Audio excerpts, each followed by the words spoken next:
Dipikani Academy. Here I am, Deepika Jain, standing in front of you as your accounts educator. How's you all? I hope all you are fit and fine. सब अच्छे होंगे और मन लगा करके board की preparations कर रहे होंगे. लास्ट क्लास में हमने टॉपिक स्टार्ट किया था इंट्रोडक्शन ऑफ कंपनी अकाउंट्स कि ये कंपनी क्या होती है, what do you mean by company, company की डेफिनेशन, बेसिक कैरेक्टरिस्टिक्स और टाइप्स. मैंने मेरे प्रीवियस वीडियो में आपको कंपनी के बारे में बताया था कि ये कंपनी के कौन कौन से टाइप्स होते हैं, what is the basic features of company, ये कंपनी की मेन कैरेक्टरिस्टिक्स या फीचर्स कौन कौन से हो सकते हैं. कंपनी अकाउंट्स बहुत ही इम्पोर्टेंट टॉपिक है एग्जाम पॉइंट ऑफ व्यू से. मैंने मेरी लास्ट क्लास में भी आपको समझाया था कि आफ्टर द पार्टनरशिप जो मोस्ट इम्पॉर्टेंट टॉपिक आपके सामने आता है वो है कंपनी अकाउंट्स. इस एक चैप्टर से रिलेटेड 3 और चैप्टर्स आपके सिलेबस में हैं, तो इस टॉपिक को आप बिल्कुल भी स्किप नहीं कर सकते अगर आप बोर्ड में अच्छे मार्क्स स्कोर करना चाहते हैं. आप चाहे सीबीएसई बोर्ड से हैं या आरबीएसई बोर्ड से, कंपनी अकाउंट्स कहीं पर भी चेंज नहीं होगा. इसके कंसेप्ट एग्जैक्टली वही रहेंगे. डेफिनेशन, अकाउंटिंग ट्रीटमेंट, किसी में भी कहीं भी कोई चेंजेस नहीं होने वाले हैं. Let's start. आज की क्लास स्टार्ट करते हैं. तो एक बार वापस से क्विक रिवीजन. कंपनी की डेफिनेशन क्या थी? तो कंपनी की definition according to companies act 2013, a company means a company incorporated or registered under the Act of Companies Act 2013 or any other Companies Act. Company का मतलब ऐसी कंपनी से है जो कंपनी एक्ट 2013 में या तो रजिस्टर्ड हो चुकी है या इनकॉर्पोरेटेड है या इससे पहले के किसी भी एक्ट में वो इनकॉर्पोरेटेड या रजिस्टर्ड है. ये डेफिनेशन हमें किसने प्रोवाइड की है? कंपनी की ये डेफिनेशन हमें कंपनीज एक्ट 2013 में प्रोवाइड की गई है. लास्ट क्लास में बताया था कि इंडिया पे कंपनीज को रेगुलेट करने के लिए जो एक्ट बनाया गया है वो है कंपनीज एक्ट 2013. बट जो कंपनीज एक्ट ने डेफिनेशन दी थी वो इनकम्प्लीट डेफिनेशन है, बिकॉज उससे हमें कंपनी की बेसिक कैरेक्टरिस्टिक्स या नेचर के बारे में पता नहीं चलता है. तो एक और इंटरेस्टिंग सी definition, a company is a artificial person. Company कौन है? कंपनी एक आर्टिफिशियल पर्सन है. Invisible and intangible, existing only in the eyes of law. ये इनविजिबल और इंटैंजिबल है, यानी कि ना तो हम इसको देख सकते हैं और ना ही छू सकते हैं. ये सिर्फ इसका एग्जिस्टेंस किसके व्यू में है? इन द आईज ऑफ लॉ, यानी कि सिर्फ कानून की दृष्टि में, in the point of view of law इसका एग्जिस्टेंस है. Being this more creation of law, इसको क्रिएट कौन करता है? इसको सिर्फ और सिर्फ लॉ के अकॉर्डिंग हम क्रिएट कर सकते हैं. It is a process Dooj the properties with the charter of its creation confers upon it either expressly or accidental its every existence. ये वही काम करेगा जो इसको बनाने वाला चार्टर इसको प्रोवाइड करेगा, यानी कि ये अपने चार्टर या एक्ट के बाहर जाकर कोई भी काम नहीं कर सकता है. और सिंपल डेफिनेशन अगर आपको लर्न करनी है तो a company is the artificial person which have a legal entity and a separate existence with a common seal. Company एक कृत्रिम व्यक्ति है जिसकी अपनी एक सार्वमुद्रा होती है और इसका अपने सदस्यों से पृथक अस्तित्व होता है. A company is artificial person, invisible and intangible. तो डेफिनेशन समझ में आई. डेफिनेशन में हमें कुछ वर्ड्स को बहुत ध्यान में रखना है. क्या वर्ड्स हमें याद में रखने हैं?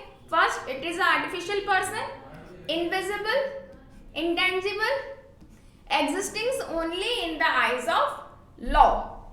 तो कंपनी की डेफिनेशन को समझने के बाद में आज एक और बहुत ही इंटरेस्टिंग सा टॉपिक आता है share capital of a company, एक कंपनी के पास कैपिटल कहाँ से आती है, या कंपनी की कैपिटल हम किसको कहेंगे, what do you mean bye share capital of company, जिसको हम हिंदी में कहते हैं अंश पूंजी।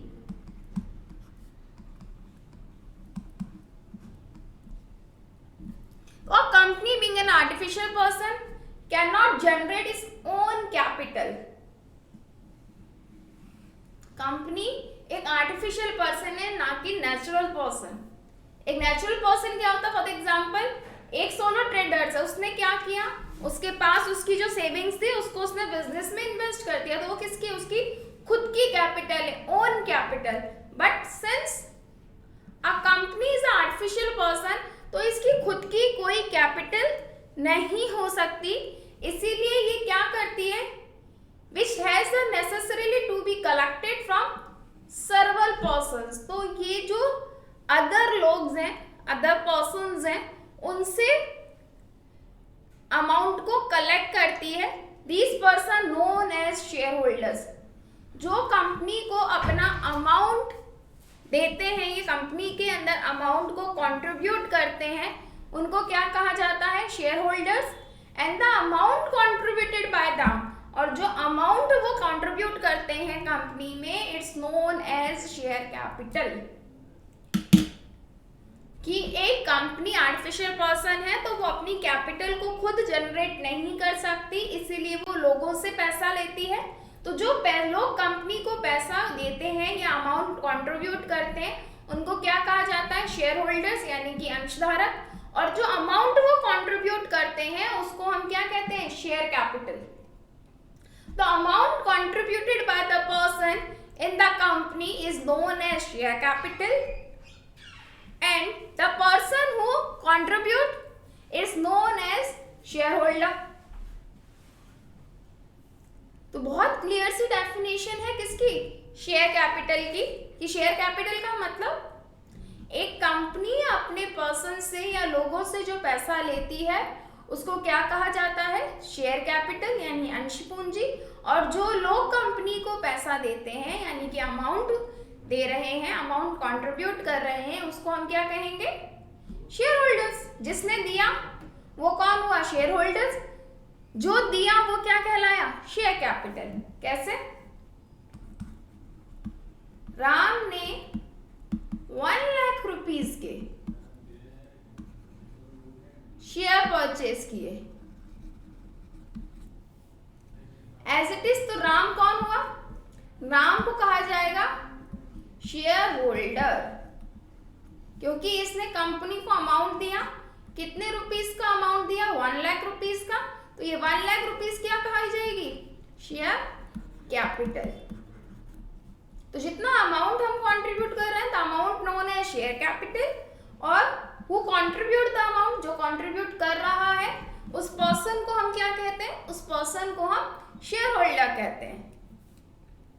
अब क्वेश्चन ये आता है, how many types of share capital, company की अंश पूंजी के कितने प्रकार हो सकते हैं। तो एक कंपनी में बहुत सारे टाइप्स की शेयर कैपिटल हो सकती है, यानी कि हम कैपिटल को अलग अलग टाइप्स में, अलग अलग प्रकारों में विभाजित कर सकते हैं। First one is authorised capital, जिसको हम कहते हैं अधिकृत पूंजी। इश्यूड कैपिटल, यानी कि निर्गमित पूंजी। Subscribed capital, called up capital, paid up capital, uncalled up capital and reserve capital.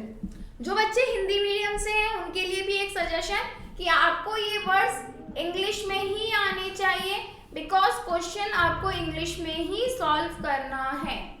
तो जितनी ज़्यादा आप इंग्लिश के वर्ड्स की प्रैक्टिस करेंगे, आपको क्वेश्चन को सॉल्व करना उतना ही इजी हो जाएगा। तो types of capital many types हो सकते हैं, authorised, issue, subscribe, called up, paid up, uncalled up and reserve capital. इनको डिटेल में पढ़ते हैं। सबसे पहली कैपिटल कौन सी होती है हमारे लिए, सबसे पहली जो कैपिटल दे रखी है वो दे रखी है ऑथराइज्ड कैपिटल, जिसको हम हिंदी में कहते हैं अधिकृत पूंजी।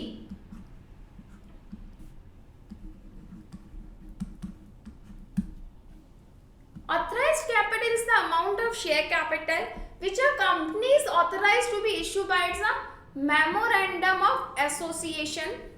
The company cannot raise more than the amount of capital specified in the memorandum of association. It is also known as nominal or registered capital. Authorised capital को अगर मैं सिंपली डिफाइन करूं तो ऑथराइज्ड कैपिटल कंपनी की maximum capital होती है, यानी एक कंपनी इससे ज्यादा पैसे इशू नहीं कर सकती है, कंपनी इससे ज्यादा शेयर इशू नहीं कर सकती है। तो ऑथराइज्ड कैपिटल वो कैपिटल होती है जो कंपनी के मेमोरेंडम ऑफ एसोसिएशन में लिखी जाती है। कंपनी का जो समामेलन पत्र होता है उसके अंदर जो पूंजी हम लिख देते हैं उसको हम क्या कहते हैं, अधिकृत पूंजी या ऑथराइज्ड कैपिटल। एक कंपनी अपनी ऑथराइज्ड कैपिटल से ज्यादा का अमाउंट इशू नहीं कर सकती है। इसका मतलब अगर एक कंपनी की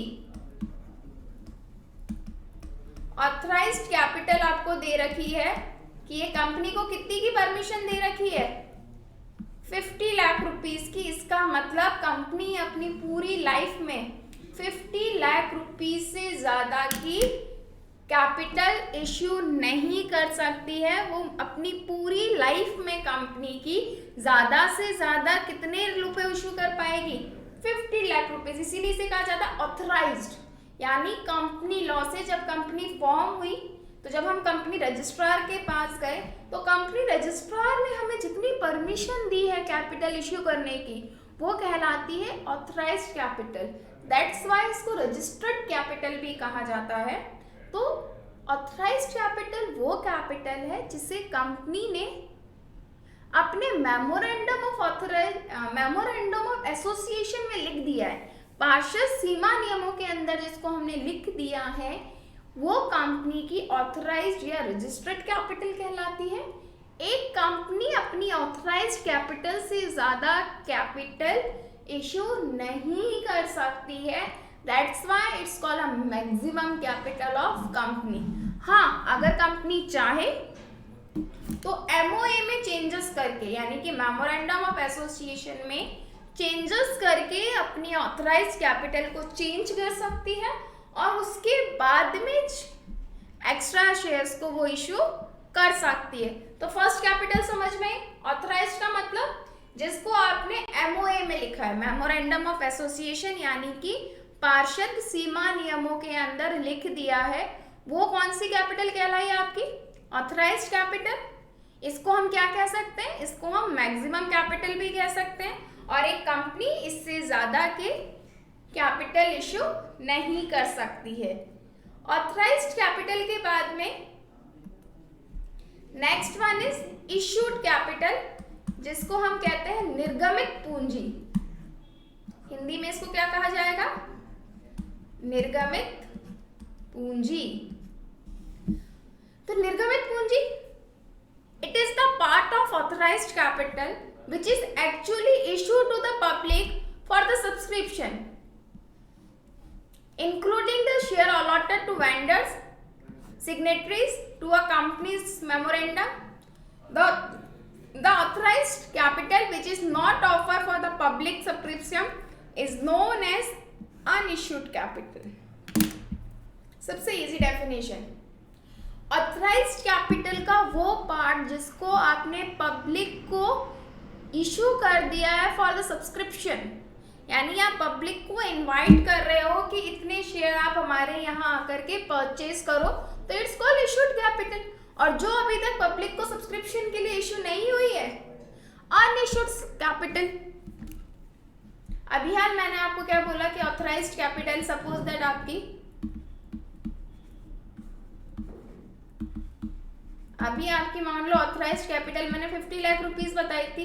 अगर कंपनी एक बार में 50 लाख रुपीस इशू कर देती है, यानी कंपनी पब्लिक को कहती है कि मैं 50 लाख रुपीस के शेयर इशू कर रही हूँ, तो ये कैपिटल क्या कहलाएगी, इशूड कैपिटल। बट कंपनी सारी की सारी ऑथराइज्ड कैपिटल एक साथ इशू नहीं करती है, क्योंकि एक बार में सारे इशू कर देगी तो अगली बार जब उसको रिक्वायरमेंट होगी तब क्या करेगी, तो सपोज दैट ऑथराइज्ड कैपिटल में से कंपनी ने 50 लाख रुपीस में से 25 लाख रुपीस पब्लिक को इशू किए,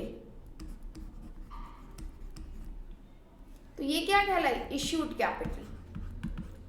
जितना पार्ट वो पब्लिक को इशू कर रही है इट्स कॉल्ड इशूड कैपिटल, यानी ऑथराइज्ड कैपिटल का वो पार्ट जिसको आपने पब्लिक को इशू कर दिया है सब्सक्रिप्शन के लिए कि आप आइए और इस कैपिटल को खरीदिए, यानी कि हमारे शेयर्स को परचेज कीजिए, तो इट्स कॉल्ड इशूड कैपिटल।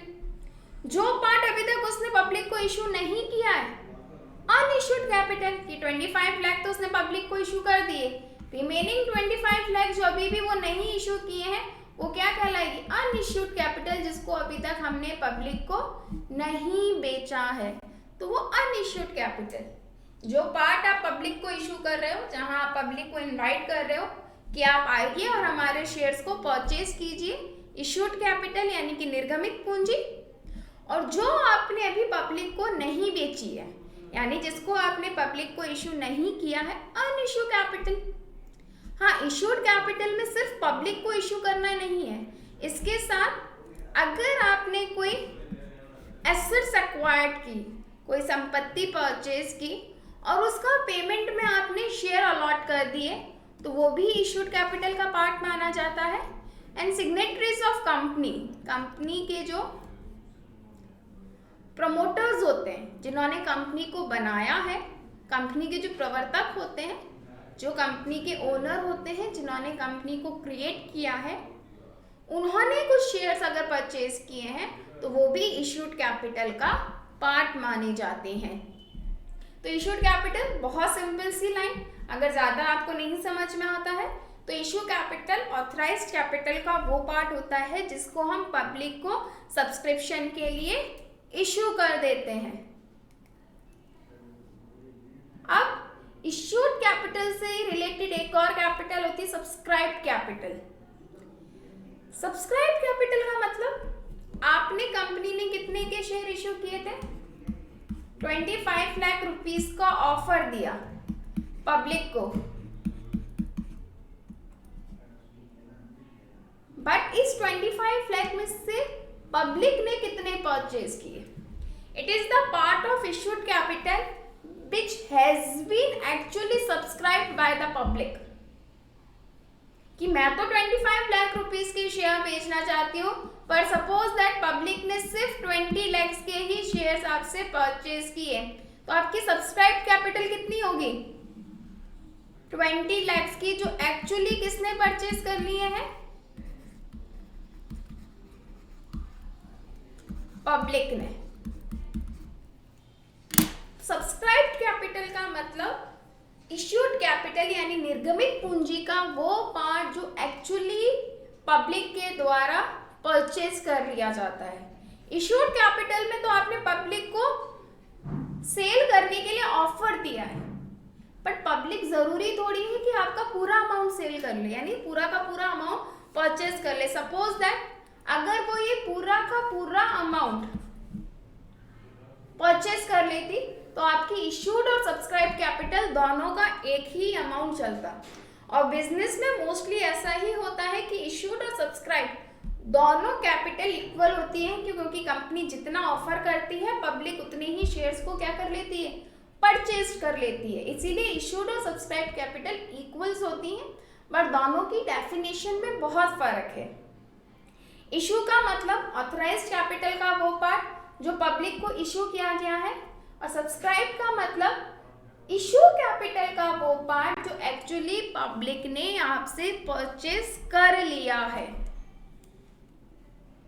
तो सब्सक्राइब कैपिटल के बाद में नेक्स्ट एक और important called up capital. It is the part of the subscribed capital which has been called up the share। Subscribe capital का वो पार्ट जो कंपनी ने कॉल कर लिया है। कंपनी ने कॉल का मतलब, हमने कल कंपनी के कैरेक्टरिस्टिक्स पढ़ी थी लिमिटेड लायबिलिटीज, यानी कि उसने जितने रुपीस के शेयर एक्वायर्ड किए हैं उसकी लायबिलिटी वहीं तक रहती है, यानी कि अगर आज मैंने 10 रुपये के शेयर एक्वायर्ड किए तो मैं ज़्यादा से ज़्यादा 10 रुपये का पेमेंट करूँगी। तो ऐसे टाइम पे कंपनी पूरे 10 रुपये एक साथ नहीं लेकर के टुकड़ों में लेती है। कभी आपसे 1 रुपये ले लिया, कभी 5 रुपये ले लिए, कभी 60 रुपये ले लिए। तो जितने अमाउंट कंपनी आपसे मांग लेती है, कॉल कर लेती है, it's called up capital. For the example, if the face value of share allotted is 10 rupees, यानी एक शेयर की वैल्यू कितनी है 10 rupees, company has called only 7 rupees per share, but company ने अभी आपसे कितने रुपए मांगे हैं, सिर्फ और सिर्फ 7 rupees. In this scenario the called up capital is 7 rupees. मांगी गई पूंजी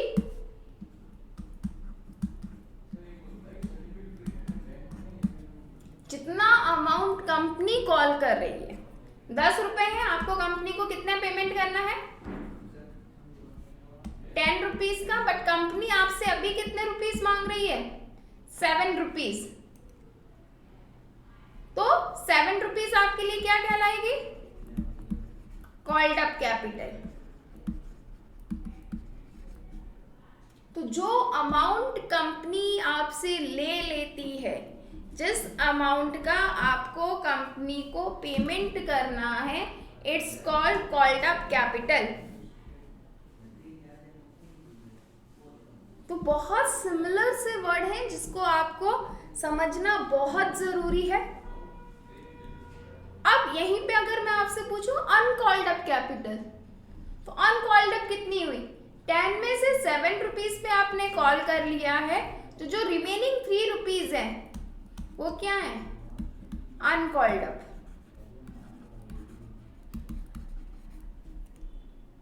जितने का आपने पेमेंट कर दिया है वो कॉल्ड अप कैपिटल, और जिसका अभी तक आपने पेमेंट नहीं किया है वो uncalled up capital. As it is paid up capital. It is the portion of the called up capital which has been actually received from shareholders. Company ने आपसे कितने रुपए मांगे थे 10 रुपीज का शेयर था,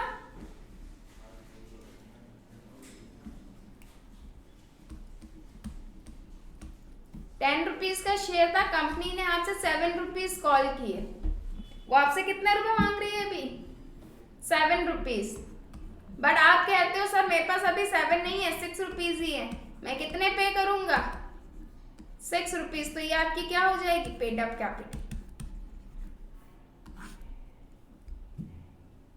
चुकता पूंजी। जो आपने पे कर दिए, मांगे उसने 7 रुपए, दिए आपने 6 रुपए, तो ये क्या कहलाएगी पेड अप कैपिटल।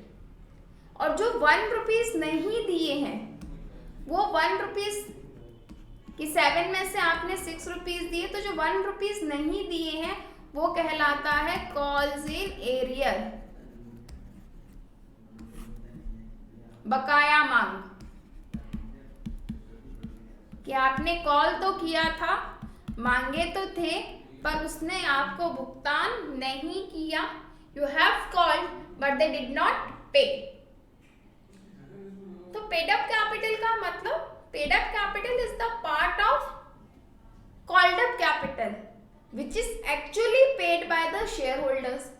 कि आपने जितने रुपीज कॉल किए थे उसमें से यदि वो पूरा अमाउंट दे देता, इफ ही पेड 100%, यानी आपने 7 रुपीज कॉल किए और उसने 6 की जगह पे पूरे 7 दे दिए, तो ऐसे टाइम पे आपकी पेड अप कैपिटल भी कितने रुपीज हो जाएगी 7 रुपीज। ऐसे टाइम पे कोई कॉल्स इन एरियर नहीं होगा। बट अगर आपने 7 रुपीज मांगे, उसने 6 रुपीज ही दिए, जितने रुपीज उसने दिए हैं, जितना पेमेंट वो कर रहा है, वो क्या कहलाएगा, वो कहलाएगा पेड अप कैपिटल। और जो नहीं अमाउंट वो दे रहा है उसको हम कहेंगे calls in arrear. Call scenario को हम आगे और अच्छे से समझेंगे कि इसकी अकाउंटिंग ट्रीटमेंट कैसे किया जाता है, इससे रिलेटेड एंट्रीज किस तरीके से फॉर्म की जाएंगी। तो पेड अप कैपिटल के बाद में next capital uncalled capital. Uncalled capital का मतलब, अभी हाल मैंने जब आपको कॉल्ड अप कैपिटल समझाया था तभी अनकॉल्ड अप कैपिटल भी समझा दिया था। The portion of the subscribe capital which has not yet been called, जिसको अभी तक आपने कॉल नहीं किया है। As the started and earlier, the company may collect this amount at the time of when it needs the further funds. कि एक company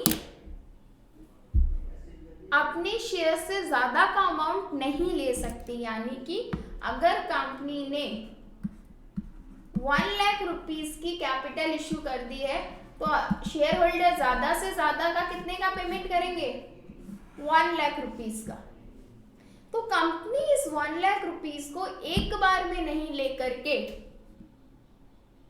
टुकड़ों में लेती है, तो जितना अमाउंट वो कॉल कर लेती है वो कहलाता है कॉल्ड अप कैपिटल, और जो अमाउंट वो फ्यूचर के लिए सेव करके रख लेती है वो कहलाता है अनकॉल्ड अप कैपिटल।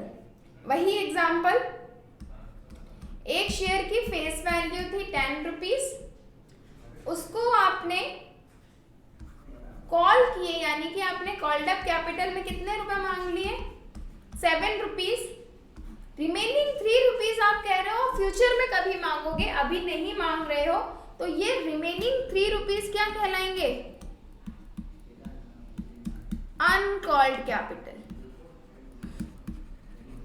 ना मांगी गई पूंजी।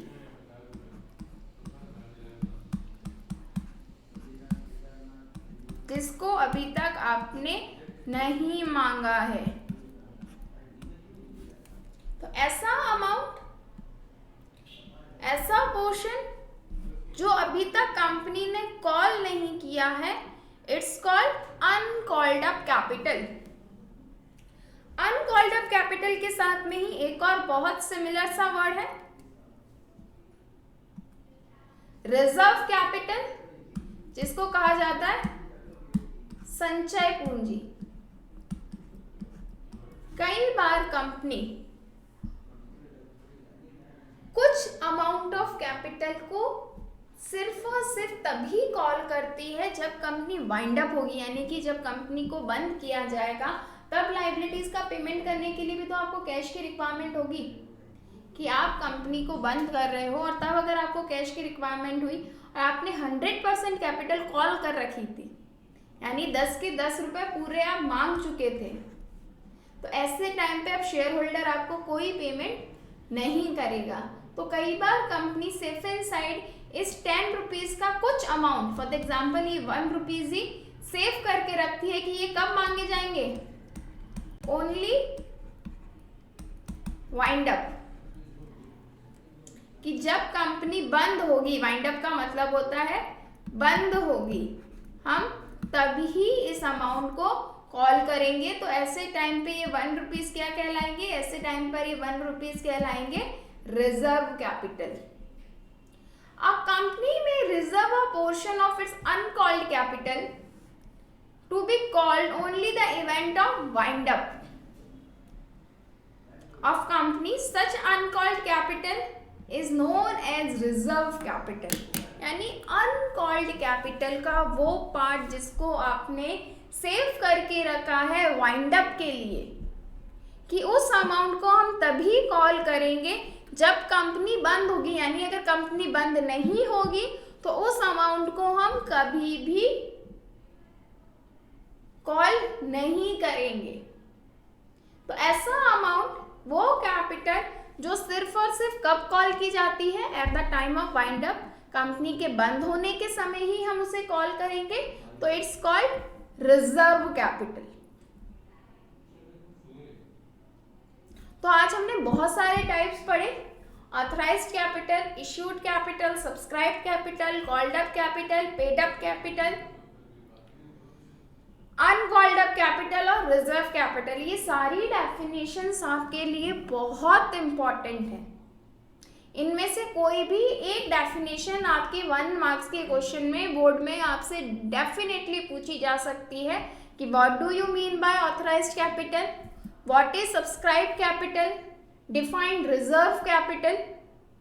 तो ये सारे के सारे पॉइंट्स आपके लिए बहुत ही ज़्यादा इम्पॉर्टेंट है। तो शेयर कैपिटल को समझने के बाद एक क्वेश्चन आपके माइंड में आना चाहिए, ma'am why it's called share capital. हम इसको सिर्फ कैपिटल क्यों नहीं कहते हैं, हम इसको शेयर कैपिटल क्यों कहते हैं? तो हमें एक डेफिनेशन और बहुत अच्छे से पता होनी चाहिए, वो है शेयर्स की, कि शेयर क्या होते हैं या how many types of share. तो शेयर कैपिटल का वो पार्ट जो पर्सन्स के द्वारा एक्वायर्ड किया जाता है उसको शेयर कहा जाता है। एक कंपनी की जो शेयर कैपिटल होती है वो छोटे छोटे से पार्ट्स में डिवाइड होती है, तो वो हर एक पार्ट ऑफ कैपिटल क्या कहलाता है, शेयर कहलाता है। That's why it's called share capital. अब next question, types of share. Types of share यानी शेयर कितने टाइप्स के होते हैं? शेयर को हम हिंदी में कहते हैं अंश।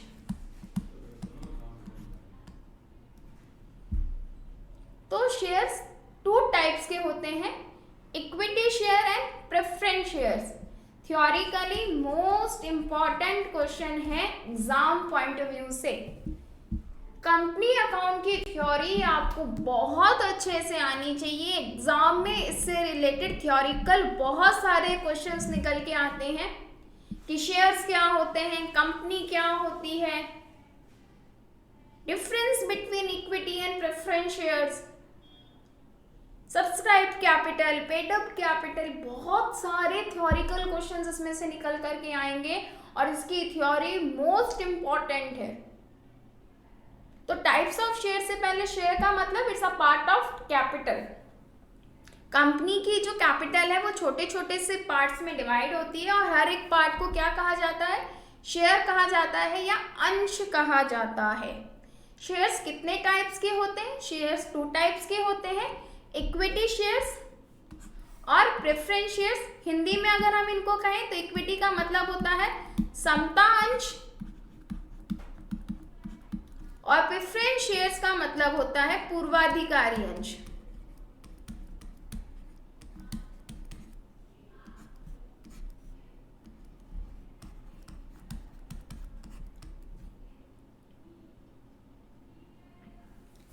तो शेयर की डेफिनेशंस के बाद में अब शेयर्स को डीपली समझते हैं कि शेयर्स क्या है या फिर प्रेफरेंस और इक्विटी शेयर्स में क्या डिफरेंस होता है। तो सबसे पहला क्वेश्चन है, what do you mean by preference shares. Again a most important question कि why it's called preference shares. हम इसको प्रेफरेंस शेयर्स यानी कि पूर्वाधिकारी अंश क्यों कहते हैं?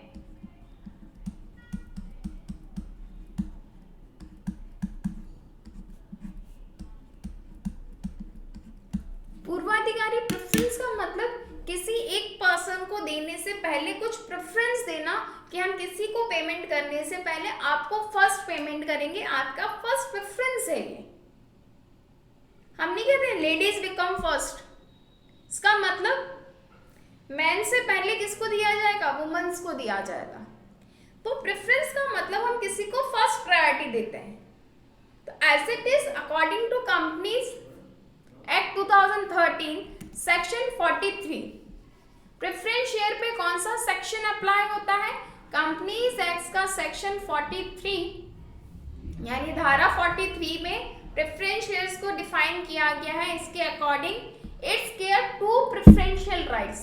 प्रेफरेंस शेयर होल्डर्स को 2 प्रेफरेंशियल राइट दिए गए हैं, 2 पूर्वाधिकार दिए गए हैं। That's why it's called preference shares. कौन कौन से?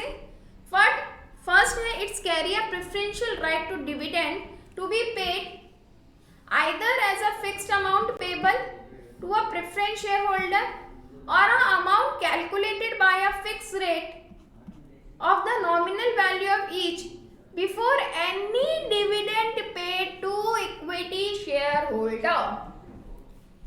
तो फर्स्ट प्रेफरेंशियल राइट क्या दिया गया है प्रेफरेंस शेयर होल्डर्स को कि इक्विटी शेयर होल्डर्स को पेमेंट करने से पहले, किसको पेमेंट करने से पहले, इक्विटी शेयर होल्डर को पेमेंट करने से पहले डिविडेंड का पेमेंट किसको किया जाएगा,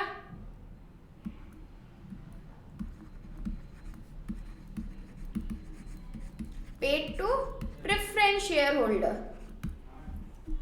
तो फर्स्ट प्रेफरेंशियल राइट क्या दिया गया है कि इक्विटी को जब भी डिविडेंड दिया जाएगा उससे पहले डिविडेंड किसको दिया जाएगा, प्रेफरेंस शेयर होल्डर को, और इस पे भी रेट ऑफ डिविडेंड क्या होगी, फिक्स्ड होगी। Second preferential right, that with respect to a capital it's carry or will carry will the wind up of a company the preferential right to repayment of capital before anything is paid to equity shareholder। यानी यहाँ पर भी equity से पहले किसको payment करना है, preference को, कि जब भी कंपनी बंद की जाएगी, वाइंडिंग अप होगा, फर्स्ट पेमेंट आपको किसको करना है, प्रेफरेंस शेयर्स को। उसके बाद अगर पैसा बचा तो इक्विटी शेयर होल्डर्स को मिल जाएगा, नहीं तो नहीं मिलेगा।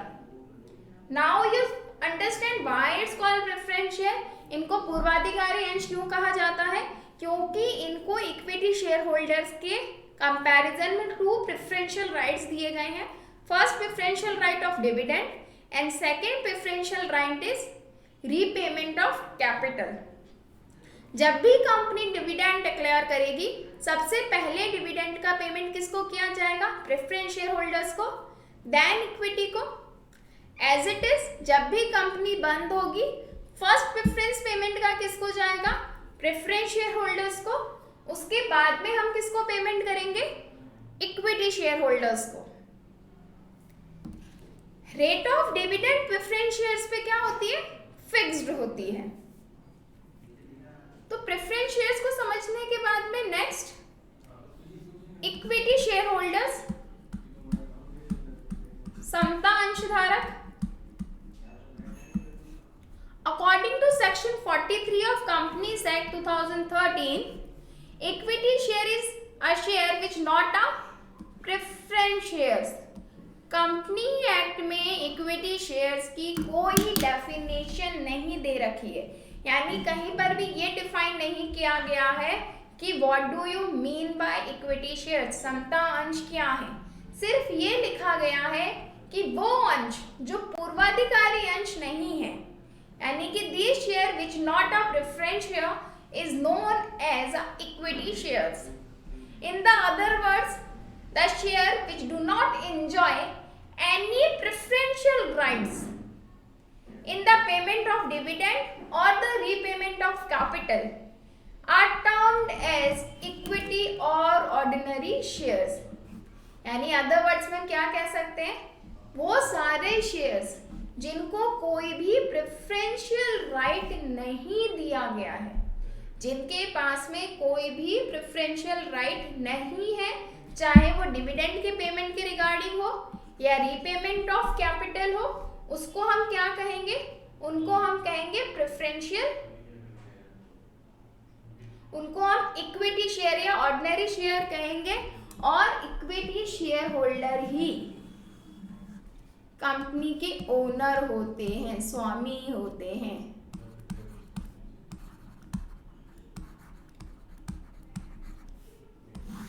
प्रेफरेंस शेयर होल्डर्स कंपनी के ओनर नहीं होते हैं। कंपनी के ओनर्स कौन होते हैं, इक्विटी शेयर होल्डर्स।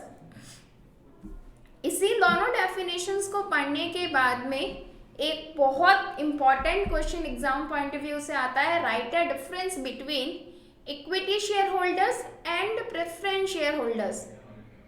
तो बहुत सारे डिफरेंसेस आपके सामने निकल कर आ सकते हैं। सबसे पहला, प्रेफरेंस शेयर होल्डर्स को दो प्रेफरेंशियल राइट्स होते हैं, first payment of dividend and second repayment of capital, जबकि इक्विटी शेयर होल्डर्स को कोई भी प्रेफरेंशियल राइट नहीं मिलता है।